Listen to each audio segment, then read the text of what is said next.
of the automobile. Tomorrow, perhaps, the day of atomic vehicles.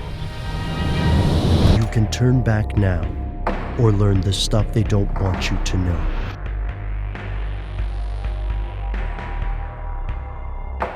Here are the facts.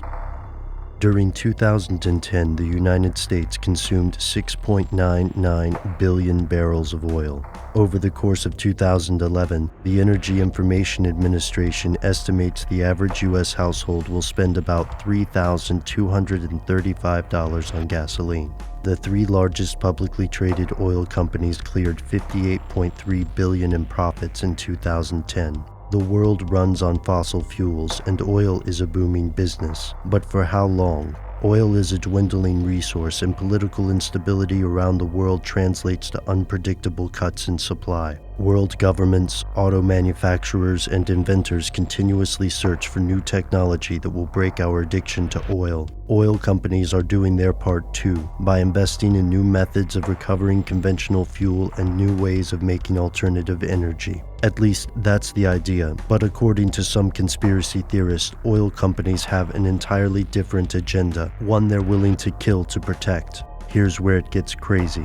Tom Ogle claimed he was only 19 when he began making radical improvements in the conventional combustion engine, the vapor fuel system. This system did away with the car's carburetor system entirely, instead using water to vaporize fuel and, he claimed, drastically increased the amount of energy derived from gas, resulting in fuel efficiency of up to 100 miles per gallon. The newspapers of the time flocked to hear his story, and in 1978 he famously took a car full of scientists on a ride from El Paso to Las Cruces with 2 gallons of gas in the tank of his souped-up 1970 Ford Galaxy. They returned with gas still in the tank. In interviews, Tom Ogle appeared confident and self-assured. He patented his invention and had the vehicle investigated twice by experts Frank Haynes Jr. and Richard Hearn. But things started to go wrong, and very quickly. The first hint came when the patent office notified Tom that a very similar patent to his device already existed.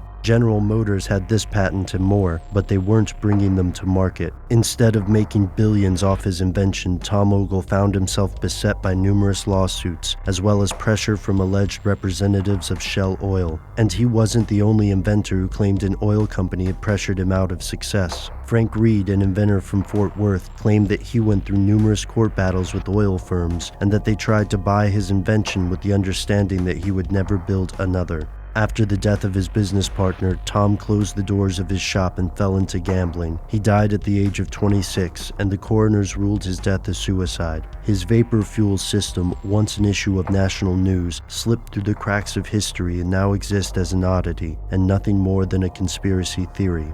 According to skeptics, that's where it should remain. Today, mainstream science largely dismisses the claims Ogle and his supporters made. The second law of thermodynamics makes Ogle's claims highly unlikely, and there's another elephant in the room. If the system really works and the patent is public, then why aren't more people building their own? In the 2008 documentary Gas Hole, a retired mechanic named Ernie Pierce recalls how he built a similar device and was intimidated by thugs he claims were from the oil companies. He abandoned the project.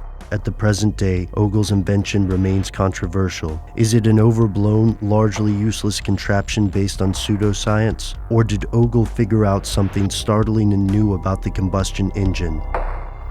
Something the oil companies don't want you to know.